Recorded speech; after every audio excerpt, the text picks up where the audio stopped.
you a conscious co-creator? Are you on a quest to raise your vibration and your consciousness? I'm Sam Leibowitz, your conscious consultant, and on my show, The Conscious Consultant Hour Awakening Humanity, we will touch upon all these topics and more. Listen live at our new time on Thursdays at 12 noon Eastern Time. That's The Conscious Consultant Hour Awakening Humanity, Thursdays 12 noon on talkradio.nyc.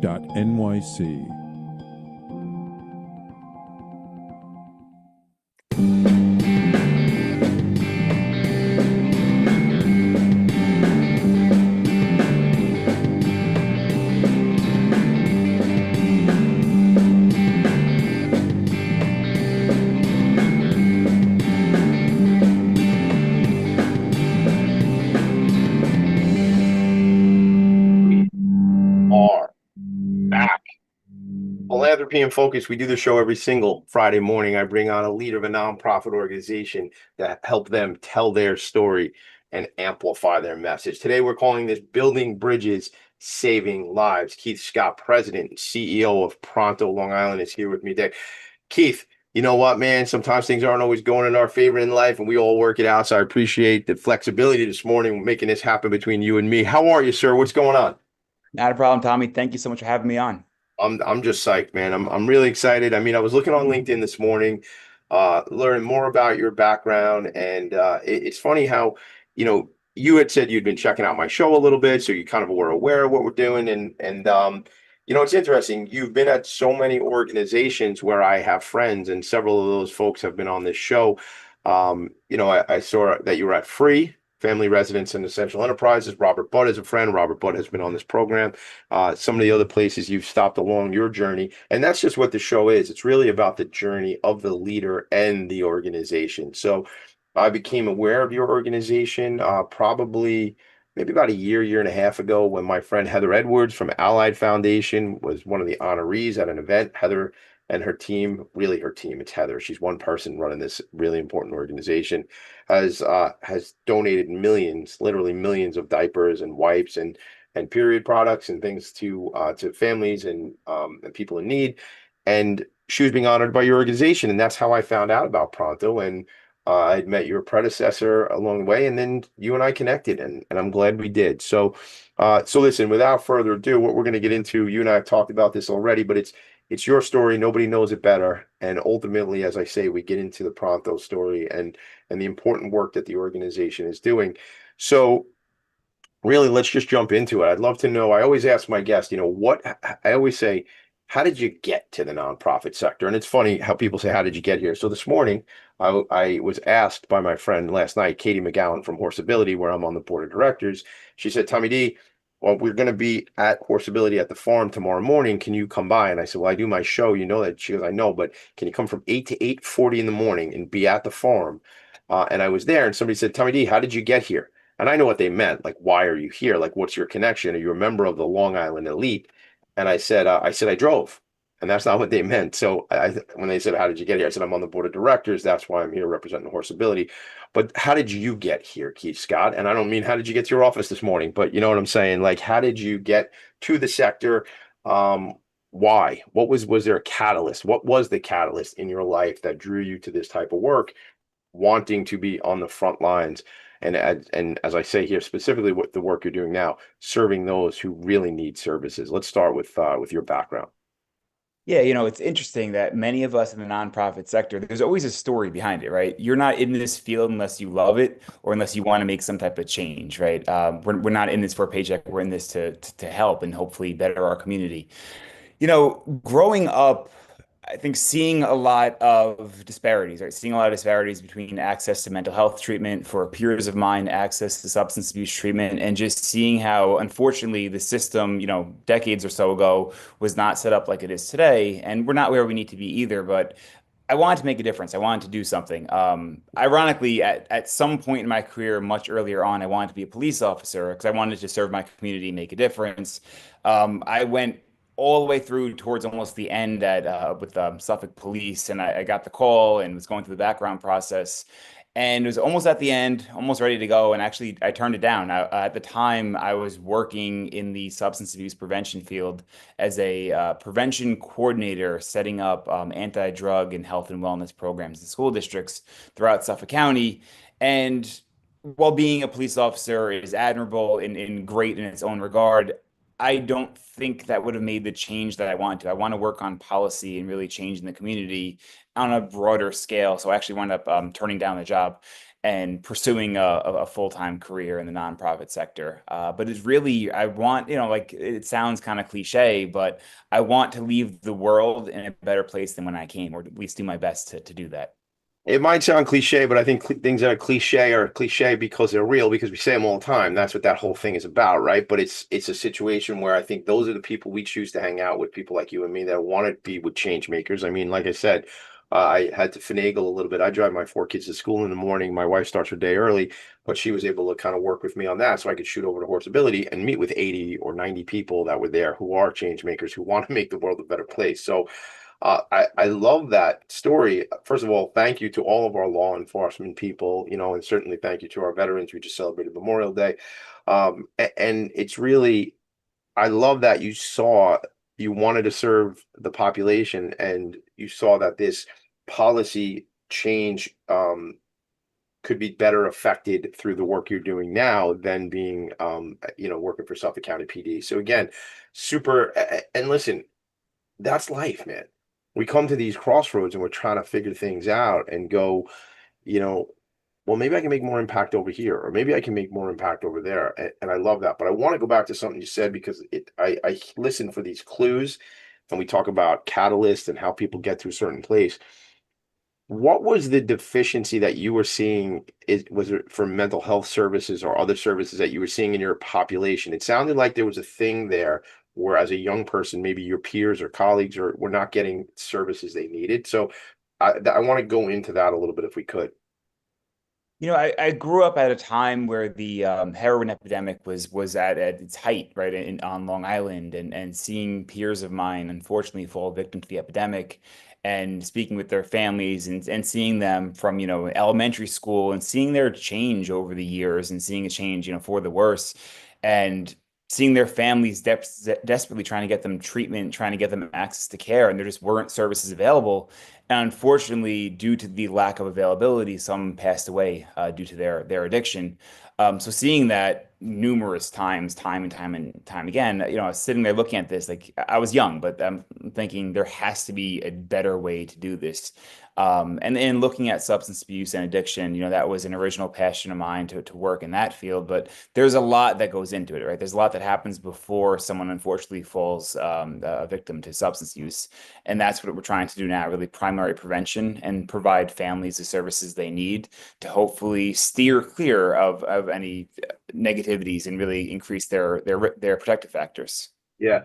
Yeah. I got to shout out our friend, my buddy. I don't know if you know him, but if not, we'll make sure you do. Jeff McQueen over at Mental Health Association in Nassau County. He was on my show, hashtag Ending the Stigma Together, where he said, Tommy D, he actually didn't say it on that show. He said it in a meeting we were having at the Mental Health Association. He said, Tommy D, we need to stop punishing people for being sick. We need to stop incarcerating people for having substance abuse disorder. Gang, if you haven't heard it before, I'm Tommy D. I'm the nonprofit sector connected. It shows Philanthropy and Focus, and I've been sober for 15 years. It will be 15 years this September. And I tell you that because it's important to know that we are ending stigmas here on this program, and I'm ending stigmas wherever I go. We're ending stigma about talking about mental health. We're ending the stigma about talking about mental illness, serious and persistent mental illness, and we're ending the stigma about talking about substance abuse. And I was at an event last night. Shout out to my friend. Well, not going to mention who it was. I was out with a friend and was telling me about a colleague of his that needed some substance abuse care and needed to get into a program. And that conversation and dialogue that we can have openly together is super important. So do you know Jeff McQueen, Keith? I know of the name. I don't believe I've met him, but I know of his organization. We're going to make that happen. There we go, right on the show. Tommy D can't help himself. He's networking. He's supposed to be hosting a show when I'm networking here. But that's what happens when you're the nonprofit sector connector. Another organization, No Matter What Foundation. I don't know if you've met these guys yet. They were on the show about a month ago. Kevin Robb and Kenny Nicholson, this organization, they help folks get into treatment who have no resources, don't have insurance, can't afford it, and they help these folks get into sober living. So why I'm telling you about these people, because you brought up that piece. I've lost people to addiction and overdose. It's an absolute tragedy.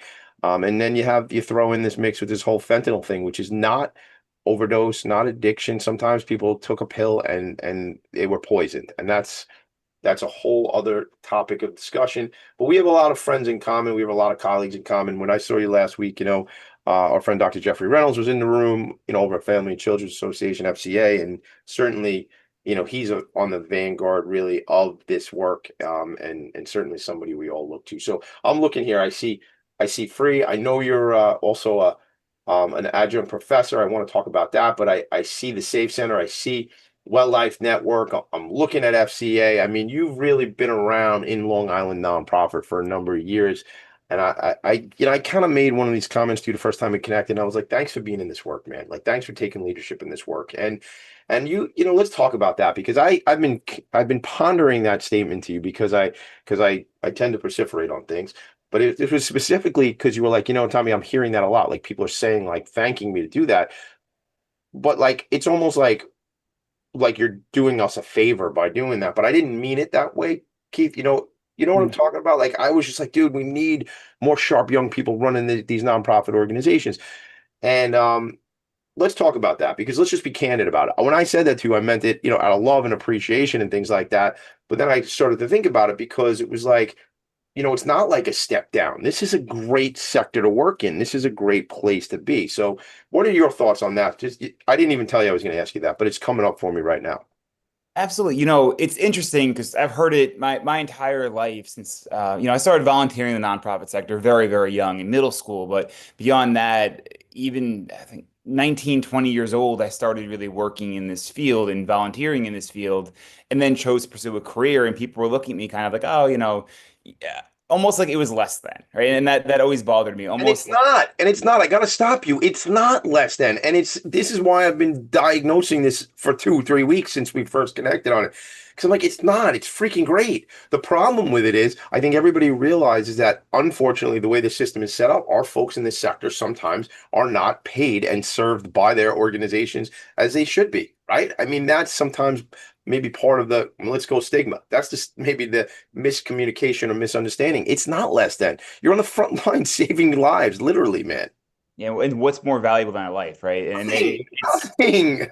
exactly. It's so unfortunate that people look at this field, and there are many, many people I work with that know and love that are highly underpaid because they're adding so much more value than a stockbroker is, or than 100%. anyone is, because they're Thank you. saving Thank thousands of I lives. say it all the time, and it's obnoxious, and it may come off really rude, but how many more hedge fund guys we need?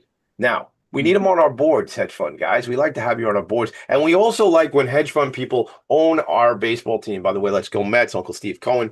But, we definitely like when we have somebody leading that organization. I kid, but I'm serious about the piece that we always heard this, Keith. We've always heard that teachers are grossly underpaid, on a national level. I think locally here on Long Island, you can make a real good living and provide for your family as a teacher, depending on where you're teaching. And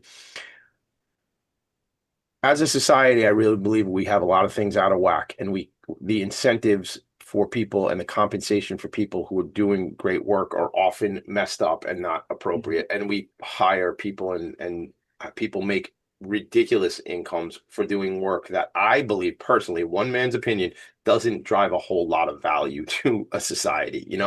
Sorry, Wall Street. Sorry to pick on you guys specifically, but that's one of the things that stands out for me. The people who are feeding the hungry, clothing those who don't have clothes, getting people who are experiencing homelessness. This morning, I ran into my friend Shannon Boyle at New Ground. Shannon runs New Ground, and I played in their golf outing, and she was a horse ability this morning, ending the cycle of homelessness in the veteran community. Those are the people, not just Shannon, but her team. Those are the people that need to be supported. I didn't know I was going to rant, Keith Scott, but apparently we're going to rant. That's how we're going to start the show. I call that pissed off for greatness. That's what it is, because it's what it's all about. We are going to get into you and your story and all these organizations that you were at and the work you're doing at Pronto. But we went off on this tangent because for me, it felt like it was important and appropriate to do, because it's something it came up in our initial conversation, and for that, I knew there was more there. Anything you have on that before we take a quick break? No, just, I truly value the work that the nonprofit sector brings. And I think if we look at the savings the nonprofit sector is bringing to our community, not only in dollars, because we're saving millions upon millions of dollars for taxpayers, we're also saving lives, right? And how can you really put a value on that or even fathom that that is a career choice that's underpaid? We have Yeah. a lot of work to do. Dude, we have a ton of work to do. And the last piece I'll make, and this is, I was at an event last night, and I met with some people, and for whatever reason, one happened 3 times last night. I met people who worked in the union, specifically they were Teamsters. And I'm not gonna, I'll say this. I grew up in a union household, and my father, every 3 years, they were on strike to get their benefits, man, to maintain what they had. And the unions are what protects the people, really, in so many different ways. I don't know. Should there be more of that support to protect workers in the nonprofit sector? Maybe. I don't know. I don't know enough about it, but it's what's coming up for me because I feel like, there has to be some level of more laser focus to support our people in this sector. I don't know. So putting it out there, something maybe somebody will want to call me out on it. We could talk about it. Maybe it's a whole topic of discussion somewhere else. Because there should be no excuse that our folks are not compensated appropriately in this space. We know this, you and I, that people in our sector, we're going to commercial right now, but we know this. There are people who have to work 2 jobs to make ends meet. They work a full-time job at a nonprofit and a second full-time job. And that's not right. All right, Keith. Well, I'm all over it today. We're fired up. We're as I say, we're pissed off for greatness. We're gonna take a break. We're gonna go into the Keith Scott story. This is your life, and then we'll get some shenanigans and things happening. Right back. Philanthropy in Focus. Are you a conscious co-creator? Are you on a quest to raise your vibration and your consciousness? I'm Sam Leibowitz, your conscious consultant, and on my show, The Conscious Consultant Hour Awakening Humanity, we will touch upon all these topics and more. Listen live at our new time on Thursdays at 12 noon Eastern Time. That's The Conscious Consultant Hour Awakening Humanity, Thursdays 12 noon on talkradio.nyc. Are you a high-achieving, growth-oriented leader? Are you interested in developing your authentic leadership while creating a healthy, inclusive workplace?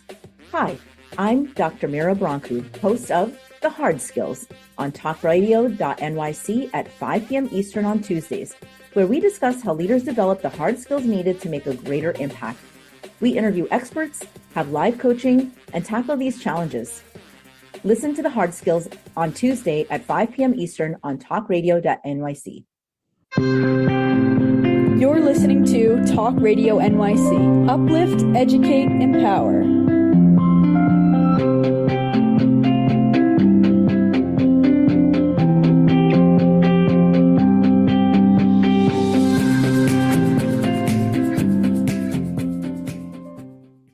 Nonprofits need connections to move in good directions. So cut through all the static.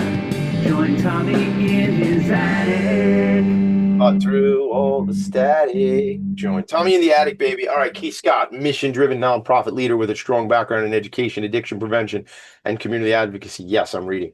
He's launched transformative initiatives such as Long Island's first on-demand Narcan program and expanded prevention efforts for youth. He's led programming and outreach at the Safe Center, and also who's at Family and Children's Association, the Hispanic Counseling Center, and now at the helm as CEO of Pronto of Long Island. Keith, I hate to tell you this, but I think we're going to become good friends if it's cool. If it's cool with you, I think that's probably going to happen, man. So you're on the front lines. I hang out with people like Jeff Reynolds and Neela from EAC and Yolanda Urbano Gross and, from Options for Community Living. By the way, everybody, they're honoring me, Options for Community Living, September 26th at their murder mystery event. So we got to talk about that. We'll share more about that stuff coming up. But you're one of them. You're one of them, Keith Scott. You're one of those folks who's on the front lines doing this, who's going to say, Tommy D, it's not just about me, it's about my team. Of course, I get that. But we need a strong visionary at the helm. So let's get into it. Let's say you turned down the job for Suffolk County PD. You wanted to be all about policy change. And you're in the work. Take us through the journey of your career. Take us through, you turned down that job and where are you and where do you go? So I turned down that role. I was working at Pedersen Craig, which merged with Well Life Network. Sure. I shortly after that became their director of prevention, setting up prevention programs on substance use prevention, mental health prevention. And then they had Pedersen Craig at the time had a Narcan training program, but this was back in 2014, 2015 when Narcan was not as readily accessible as it is now. And we had some, not the organization, but in the community, we had these syringe exchange programs that were giving syringes to people going to their door and making sure that they're stopping the spread of HIV and AIDS, but no one was delivering Narcan. So that's when I came up with this idea of this on-demand Narcan program, and we gave something like over 4,000 kits in the first year, a dispatch throughout Suffolk and Nassau County. We held parent seminars. There wasn't funding for the program, so I attached my personal cell phone number to the Wow. ads, and it was going out. Families had a child or son, daughter getting out of rehab. I'd go train the family in Narcan. It was beyond rewarding. It was an awesome I mean, program. literally, no, like, first of all, thank you. I'm grateful for what you did there because I know for a fact that people are still around that may not have been around if it wasn't for that type of work. But that's what the servant leader mentality. Tommy D, there was no funding for it, so I put my cell phone so I could be the guy to do it. I mean, like, I, to go back to the rant I did in the first segment is that's what we're supposed to be doing. Like as a society on this planet is looking out for each other and working to support people. Second ever episode of Philanthropy and Focus, a guy who's a very good friend of mine named Dr. Larry Grubler, who runs transitional services for New York, TSINY, said to me, Tommy D, we all need support at different times. And that's what I think the work is. That's what this sector is. And that's what it's about. It's about supporting, reaching out for folks and giving them the support they need, whatever that may be. So you have that role, and then that organization becomes the Well Life Network. And why leave there and move to the next place? And what happened there? So the prevention world was awesome, but I'm someone just at my core, I like getting to the root cause of problems, right? I don't like, I think in society, we address the problem when it's in front of us, and we do a great job of addressing problems, but we do a pretty horrible job of preventing things, and we're getting better at that. But I like getting to the root cause of it. So if we look at substance use as something for us to address and help, what's causing substance use, right? And there's a lot of it's untreated trauma, among many other things. So at the Safe Center unfortunately closed their doors recently, but they were the primary victim service agency in Nassau County, doing some amazing work, helping survivors of sexual assault, child abuse, domestic violence, human trafficking, the whole spectrum. And there was an opening as their director of education, which really I was overseeing all the on-site staff training and community-based education, governmental relations, and then strategic efforts as far as expanding the program. It was an amazing role, and in that role, I got to still work with our mental health partners and work with our substance use prevention partners, but provide more education on what may be causing someone to be addicted to substances, what may cause someone to go down that road, and started really setting up real prevention programs where we're talking about recognizing early childhood trauma in elementary school, if not earlier. Mhm. And trauma is a passion of mine, and Yeah. trauma-informed care is a passion of mine, which is what I teach at Hofstra as well. So that's what got me into victim services, was really more of the prevention route and getting to a root cause of one of the big issues. Yeah, I want to talk to you about trauma, and I also want to get you into my studio and do an episode of hashtag ending the stigma together, which is all about it's all about recognizing trauma, and it's all about I gotta just switch for a second. There's an organization that I do some work with outside of Philadelphia called Siloam Wellness, which is an organization that supports people from a wellness perspective who are living with HIV and AIDS. And I bring it up because my friend Serena DiBianco, who's the executive director over there, talks about trauma. And that's what we talk about. It's a lot of this stems from whatever happened. And I believe personally, this is me speaking, I believe we all experienced some level of trauma, and that's why we need to end the stigma. I was on the way back I keep bringing up where I was this morning, but on the way back heading to do this show with you, I was speaking to a colleague of mine, and I mentioned something, and he mentioned depression, and we were having like two men having a conversation about mental health, which doesn't happen every single day, gang. I would, how you doing? Fine. I'm fine. Fine. Fine. Most people are not fine. And I believe some people use like an acronym for FIND, but that's a whole other thing. But the point is, I think most people that need to have these conversations. What about Hofstra, since you brought it up? Will you teach courses there in trauma? What do you mean there exactly?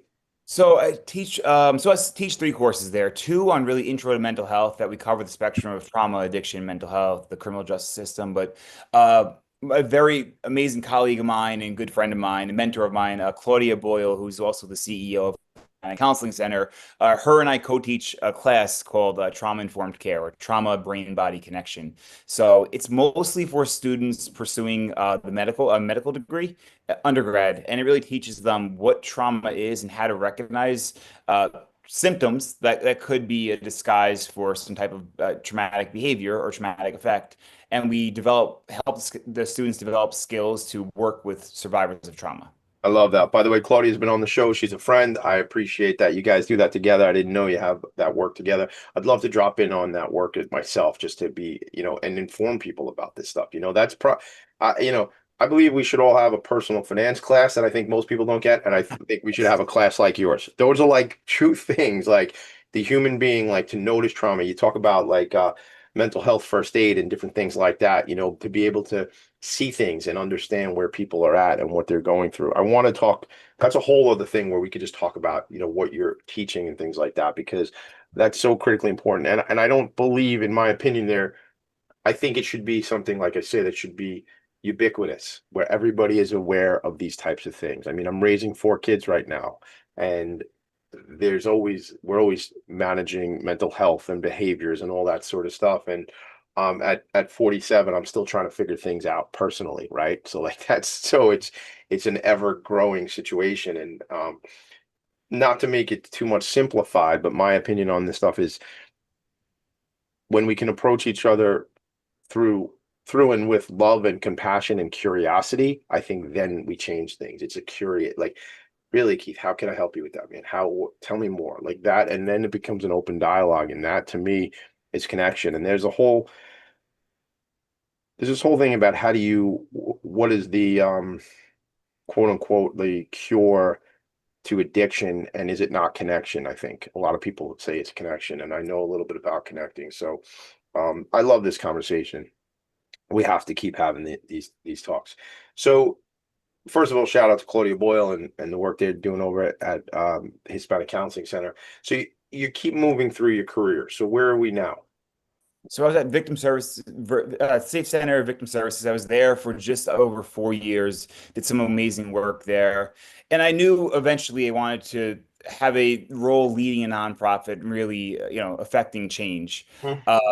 Jeff Reynolds is an amazing man, has been a mentor of mine for many, many years. And there was an opening as the grants director. And I worked at this point in my career, I worked in many sectors. I've worked grants adjacent, as far as helping to find grants, advocating for funding from politicians and whatnot, but never directly on the grant itself. And there's an opening as Jeff's at Family and Children's Association, their grants director. And I was there, I took that role. I learned a lot. I think we submitted something like 48 grants in the course of 8 or 9 months. It was an amazing role, and we made some awesome programs there. Through Jeff's guidance, we were able to get some great funding and start some great programs. He is like just one of the top, man. I mean, he is so, just like he's subject matter expert in our space. I posted something about some stuff Jeff and I did, social entrepreneur. I mean, he's a guy. He's all over the island doing this important work, man. And he was doing my show. He stuck around in the studio to do 2 episodes while we changed the set. We did Long Island Changemakers, and then we did #Ending the Stigma Together. And he was just so sweet to me just to stick around. And like, I was like, dude, I'm so sorry. We're going to move the stuff around to do the 2 different shows in the same day. And then he was leaving to go to a Thrive event that evening for, out on a Friday night. So just, it doesn't stop for these leaders in our sector. You leave there, you leave FCA and you go to Free. Right. Yep. Tell us about that. That was another, I've been very blessed to surround myself with some great mentors throughout my entire career. Mm-hmm. Robert Budd over at Free and Chris Long over at Free. They're both co-CEOs. Yep. So I was the vice president of policy and program development. So the title didn't really encompass what I was doing, part of it, but I would oversee any policy change, any regulation changes, strategic planning for the organization, and then I inherited the grants division as well. So I was working on grants too. What do you talk So about fundraising? Talk about grants, because you talk about government grants, you talk about connections and relationships and things like that. Um, as a role where you're at, which you're going to get into, but as CEO, that means you're on the front lines, right? You're definitely going to be part of those conversations. If depending on the size of the organization, sometimes that's the whole thing. CEO, ED is doing all of that fundraising. But what I want to ask you real quick is storytelling as it relates to grants, because I believe we have to align the why of the organization and the why of the donor base, whether they be private dollars or public dollars or things like that. So talk to me a little bit about how the storytelling leads into grants and things like that for you. Storytelling is the key skill, in my opinion, in grant writing and developing a winning grant. It's one thing I really became more polished in at the Safe Center, where I was constantly advocating, going up to Albany or going to our local elected officials, advocating for funding and why. But to really hit home with the why, you have to tell a story behind it, right? So a kind of comprehensive grant submission is a story, right? Why are you doing this work? How are you qualified to do the work? And what are you going to do better than everyone else? Or how are you going to make a broader change? Right. So storytelling for anyone listening or anyone who wants to get into grant writing, where grant writing is not for everyone, but if you want to make change, you have to go for grants. You have to have funding behind it. And grant writing, while again, some days it can be very stressful, it is key for nonprofits, a key skill. Yeah, it's interesting. I was in a meeting this week with two of my friends who lead organizations, who lead nonprofits, and another friend of mine who they're in the business development, lobbying, grant writing space. And we had a meeting, and it was just Tommy D playing nonprofit sector connector, bringing folks together. And my very good friend, who has actually been on this show, shout out to Kimberly Kay. She does great work from a grants perspective, and it's that piece about storytelling is critical. Like, I think you can look at everything in life through different lenses, and when I think about grant writing, like, oh, that seems like an arduous task, like that's a lot. Oof. But then you think of it in, I'm affecting change by telling the stories about the people we serve and the impact we're making and the social return on investment and things like that. I mean, that's no-brainer stuff, man. That's like how fun and exciting that could, that sounds like an awesome job for somebody to be able to do that. So we're going to get into talking about your work at Pronto of Long Island. We're going to talk about, just from the perspective, I was out there at Pronto maybe last year, and there's like this big old garage and like so many different things going on. And when you're like me and you got like, you want to like touch everything and buy everything, I was like, I like garage selling and stuff like that, man. So there was like, you guys got so many cool things out there. But I know that isn't the programs like we're specifically going to talk about, because there's so much more impact. But I'm appreciative to connect with you today, and I'm happy to tell these stories, because we need more and more folks to realize that it is not a step down to work in this sector. It is completely appropriate as leaders to make a major focus on nonprofit and the work we're doing, which is why we're at, like, I don't know, 214 episodes of Philanthropy and Focus, but who's counting? Maybe I am. He's got, and Tommy D. This is Philanthropy and Focus. Right back.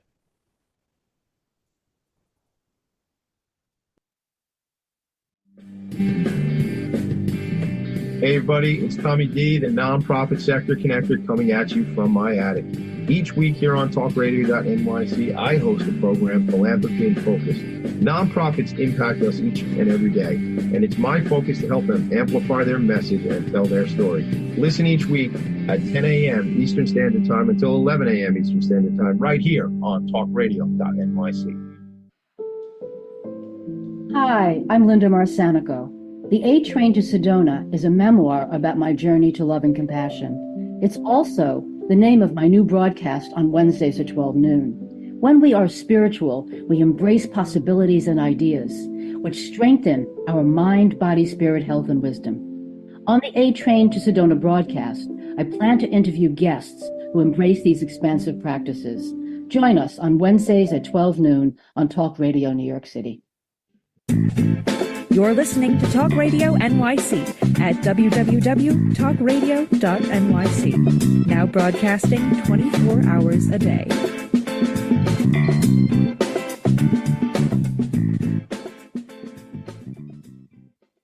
Nonprofits need connections to move in good directions.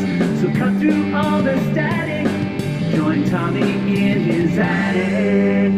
That is right. Cut through the static. Pronto. People. Helping people. I got the website up, everybody. If you're in listen-only mode, then you should go to prontolongisland.org. If you're watching the video, well, then you see what I'm sharing. It says, "For I was hungry and you gave me something to eat. I was thirsty and you gave me something to drink. I was a stranger and you invited me in." Matthew 25:35. You know, this all started in St. Anne's Church in the basement of the church in Brentwood in 55 years ago. In 1969, when I believe the New York Metropolitans had won the World Series, only ever done again in 86. But let's go Mets. Keith, are you a baseball fan? I am not. I'm a fan of any New York team playing, but not. Fair not enough. just- All right, well, that's fair. I can handle that. I can handle that. Yeah, tell me you're a Yankee fan. We'd have to, listen, I'm glad that this organization has made it through the test of time, 55 years for an organization to be around. You know, we mentioned Jeff Reynolds a couple times today, but his organization, he always says, has been here over 100, maybe 120 years. And, there's so much legacy in these organizations that have outlived us in these ways and have made the real impact. What would you say it has been kind of the basic tenets of the organization that keeps it going so long? At Pronto, it's the people. It's the people and the mission. I have to say, and I say this all the time, and I truly mean it, Pronto has some angels working there. The people at Pronto are the most dedicated group of professionals I have ever come across. I've worked with some great people, so not to knock anyone, but so Pronto, we're serving well over, we say 100,000 to be safe, but it's well over 100,000 people per year with 11 staff, including myself. Wow. So just imagine the sheer volume. And if you break it down, the amount of people served per staff person, there's no other organization doing the volume that we're doing and the level of services that we're doing. And people love coming to Pronto. Whenever I say I work for Pronto, people are like, "Oh, I love Pronto." So that response is amazing because we are truly there for the community. And all we want to do is serve more people and expand services within the same community and make sure everyone has access to the care they deserve. So let's talk about that. Yeah, thank you. Sorry to interrupt you. So let's talk about that. So what is the care that these individuals need? Like, who's coming to you for what types of services? I saw, wraparound services. Let's talk about that though. Really what the programming is and what people can get access to. So for those that have taken any course, that's like Maslow's hierarchy of needs, right? The basic essentials to life: food, water, clothing, job skills, shelter. We were not a residential treatment facility, but we connect people to services. But what we are providing is clothing, food, support, just an ear to listen to. We have some substance abuse prevention services, and we have a job placement team as well, where we're really there to help people get out of poverty and stay out of poverty. So even if we don't directly provide a service, people know they can walk in Pronto's doors, ask us for help, and we will be the one to connect them to where they need to go. But in our food pantry alone, we're serving over 100,000 Long Islanders per year just in the food pantry. We have a thrift center that we're doing a very high volume thrift center. Then we have a workforce program. And then we have many partners that come on site too. We have a great partner with the Suffolk County government. They come in and they have a Shots for Tots program where they're vaccinating children or giving newly arrived adults vaccines, or adults that just haven't gotten a vaccine, giving them vaccines. So we really are the one-stop shop. One of our great partners, Health First, enrolls individuals who need it in low cost or no cost health insurance as well. So we're really there to provide the foundation to get someone out of poverty and then the ongoing support to keep them out of poverty. Yeah, thank you for that. So a lot of things came up while we were talking. I took a lot of notes, and it goes back to a question I want to ask you earlier. You mentioned Suffolk County government, that the organization is involved with the government. Something that I want to kind of go backwards a little bit. Your own background from prevention, prevention of substance abuse and really this focus that you're keying in on the MH, the mental health space, and that whole story about the PD, which, Suffolk County PD, where you had that crossroad there. I'm curious, since you bring up the piece about the government, how much interaction is there with the police departments as it relates to the work you've done or the work you're doing? Because some of the folks I've talked to over the years, look, we love our law enforcement people, everybody. Unfortunately, there's been some things over the years that have happened which are bad apples in every role in life. And there's, the media likes to put a lot of that out there and stuff. And sure, there have been tragedies, and I'm not taking away from any of that. That being said, the far majority of our law enforcement people are incredible, special people doing great work.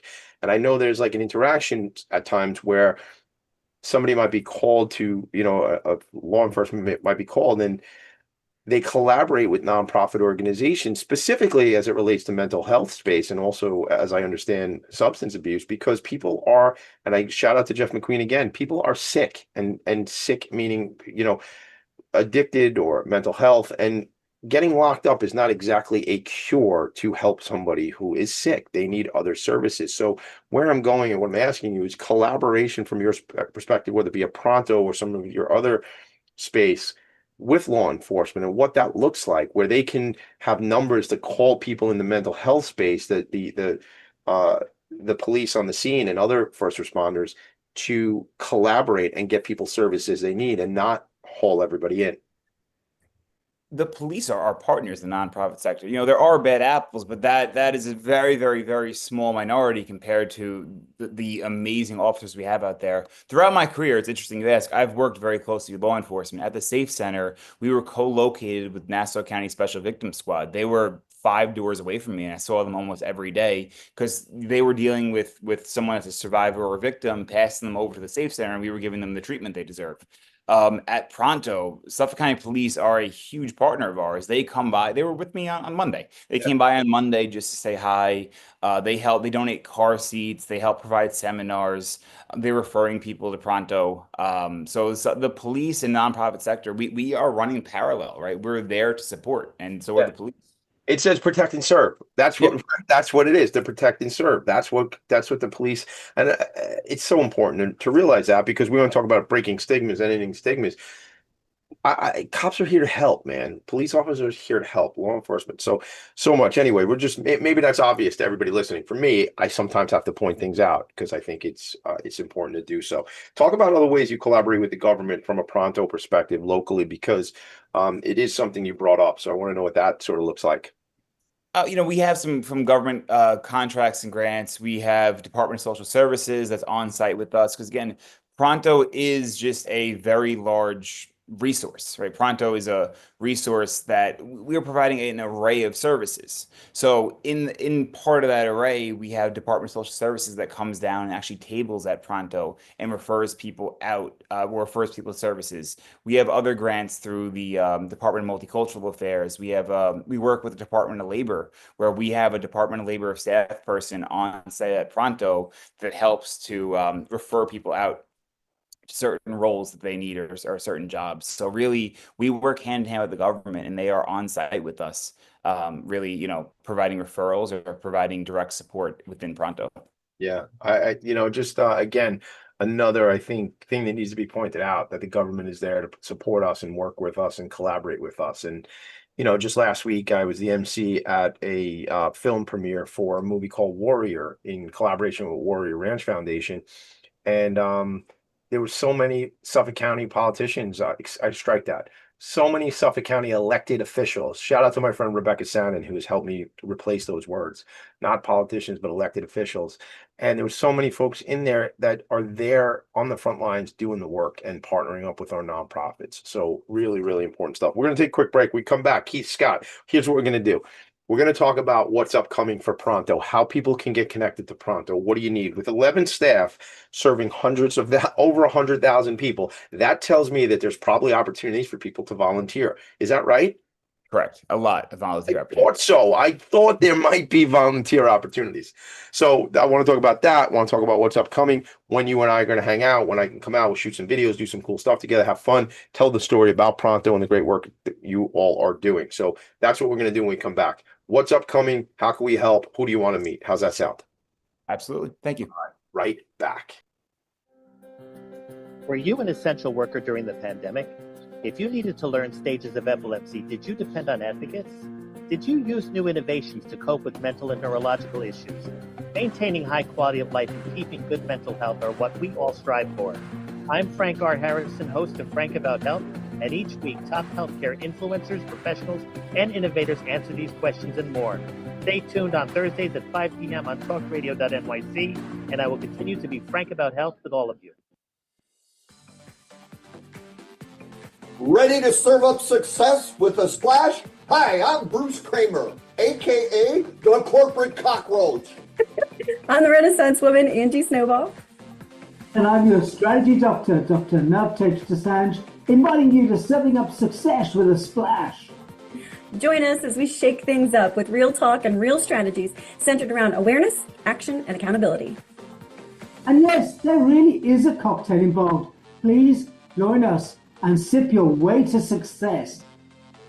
Serving up success with a splash, where wisdom meets happy hours. Cheers! Cheers! You're listening to Talk Radio NYC at www.talkradio.nyc. Now broadcasting 24 hours a day.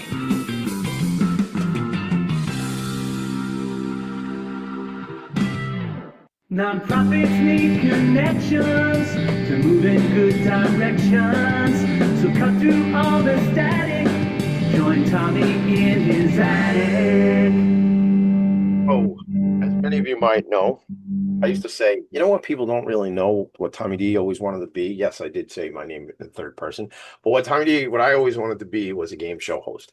And this is the lightning round, Keith Scott. This is the lightning round. Like at the end of the show, when it was no time and somehow they screwed up and they realized they didn't have enough minutes left to get the show, they would like ring the bell, and then Pat Sajak would spin the wheel and he'd go, okay, every letter is worth $500 if you're a Wheel of Fortune fan.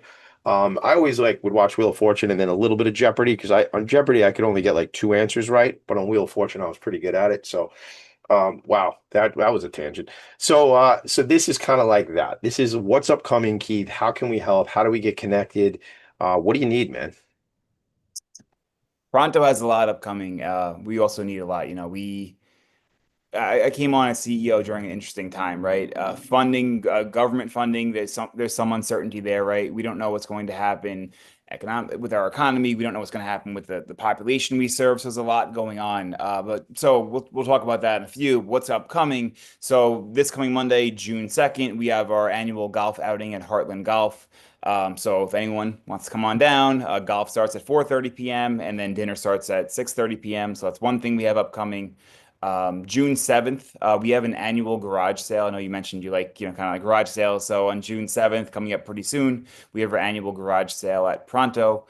Starts at 9 o'clock in the morning. And that's, it's a fundraiser, but also if anyone needs things that for low cost or free, we also support the community as well. But we have a variety of items, clothing, bedding, furniture, anything you could think of, for donation at Pronto. Right. Yeah. So, but when you say, I want to catch that for a second, garage sale, though, it's not, things aren't being donated there, but what you're saying is if people have things that are around their house that are in good working order that they don't need, they can donate them to the garage. Yes. Perfect. And if they want to do that, would they call this number 631-231-8290? Yes, sir. Or maybe they can send an email to info@prontolongisland.org. Either or. Yep. I'm trying to be cute today, man. I don't know what it is. But go to the website, prontolongisland.org, or at 631-231-8290, or info@prontolongisland.org. All right. So that's the most immediate upcoming stuff. What else, man? So more volunteers, we really rely on our volunteer base. Our volunteers really are the lifeblood of Pronto. We couldn't do what we do and serve the sheer number of people that we do without our volunteers. We have dozens of volunteers on site every day, Monday through Saturday, whether it's helping at the front desk, tabling in the lobby, helping hand out food through the food pantry, helping in our thrift center. We have volunteer opportunities for really anybody, any any skill. Some of our amazing volunteers just built a greenhouse at Pronto for our summer youth program. We have some volunteers come by and plant. Really, if anyone wants to volunteer or get involved with a great organization with a really just amazing spirit when you walk in the door, come on down. We offer a lot to our volunteers. Yeah, man, it's something I kind of shared a secret a while back with people about volunteering. And it is the most selfish act going because like you can feel so good by helping other people and helping other organizations. So, on the surface it looks like, oh my God, selfless. Look at that person doing that work, but ultimately it feels so good to help other people. So there's like, I'm not sure the right definition of the whole thing, Keith, but I mean there is just an opportunity where I've said it before, if I'm having a rough day and I can carve out 4 hours and go somewhere and be with people in community and supporting organizations, I end up feeling better. And what that does for my own mental health is, I don't know, it's paramount. It really is the work that we can do for other people, right? I mean, how about this is this is your life, this is what you do, right? So how do you feel about that stuff? I mean, I couldn't agree more. Just being able to help someone is the best feeling ever. More than, you can't put a price on that, right? You can't put a price on helping to save someone's life or change someone's life. You can't put a price on giving something to someone that they can't give you back. And that's it's really, I mean, my belief is we're really all here to help our fellow brother, help our fellow sister. Um, and in doing that, there's a great rewarding feeling that you can't put a price on. That's why I love this sector. Not only do we get to help people, but it feels amazing too. And you meet, in my experience, I meet the kindest people I've ever come across, and kind of almost like renews faith in humanity in many regards. Yeah, man. Yeah, 100%. I just want to let that sit. Renews your faith in humanity. Yeah. I want to ask you this. So much of this show comes, or much of the questions come right out of my head right in the moment. So here's what I'm thinking. I'm going back to you talk about Claudia and Jeff and other mentors that you've had over the years. You mentioned Rob Budd and Chris Long and all this kind of stuff. I'm sure as a professor are a mentor, and in the work you do are a mentor to many other people. How important do you see that as continuing? Like my friend Yolanda Rabano Gross, her daughter Morgan Gross is now in the development team or on the development team at Newground. And she's a young person, just got out of college now, and she's in our work in the sector, right? I just thought of her because I was with her at their golf outing last week. How important do you think mentors are? And talk to me really quick about like how you try to continue that through your own organization and other places too. I wouldn't be nearly where I am without the people in my life, without the mentors I have in my life. I am blessed and honored to be CEO at a relatively young age for being CEO, and I know that, and I know I'm here because of many things, but also mostly because of the mentors I've had and the experience I've earned and had over the over decade and a half almost I've been in this sector.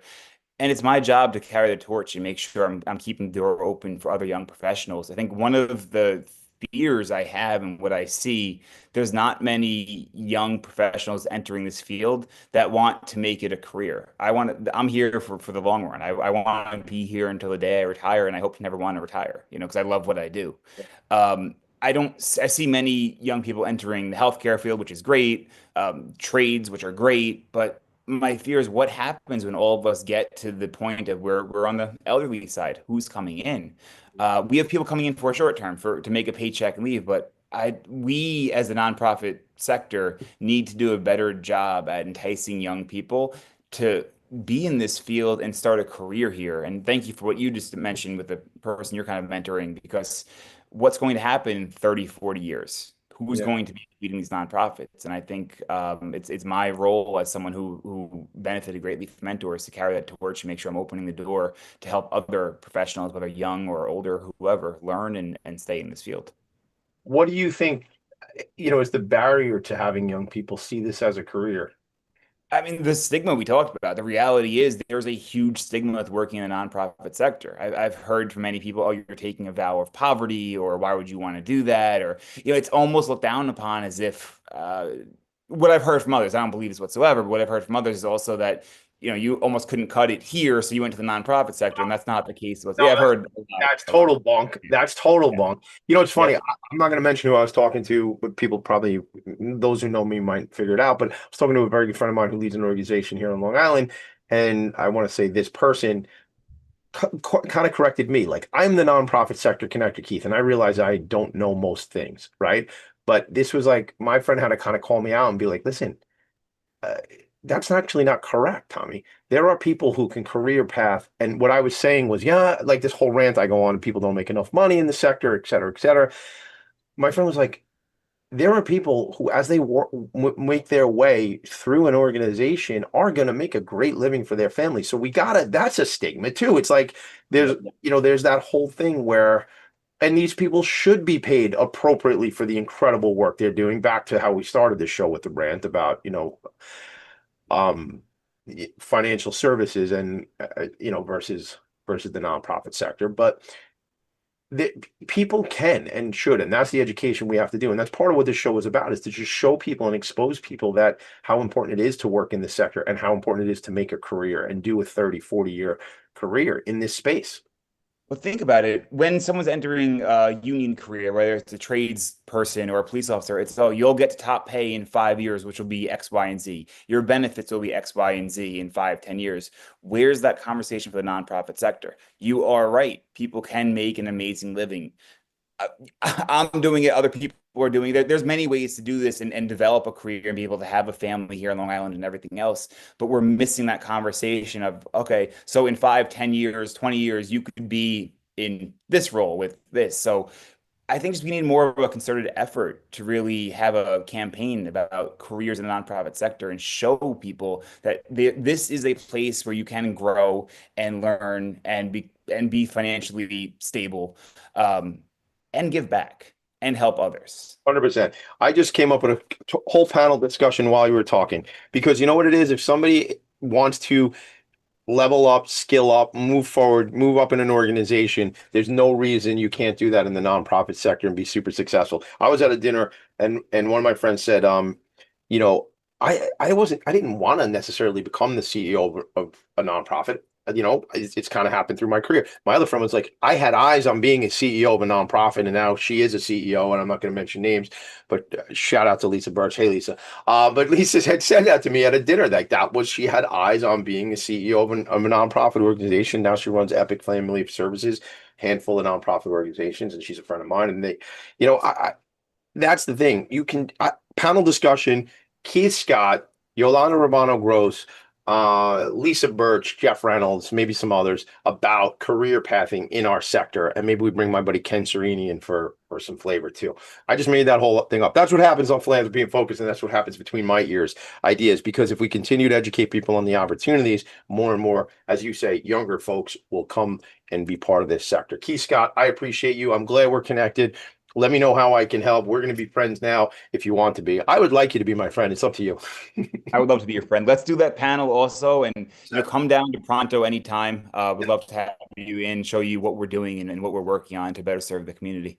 100%. I'll probably bring a photographer, a videographer with me. We'll make a whole show out of it. Listen, appreciate you. Everybody else, I appreciate you all. Thanks for checking in the show's Philanthropy and Focus. Your boy, the nonprofit sector connector. Make it a great weekend. See you guys next week. Bye.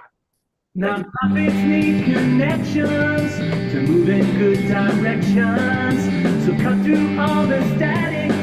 Join Tommy in his attic.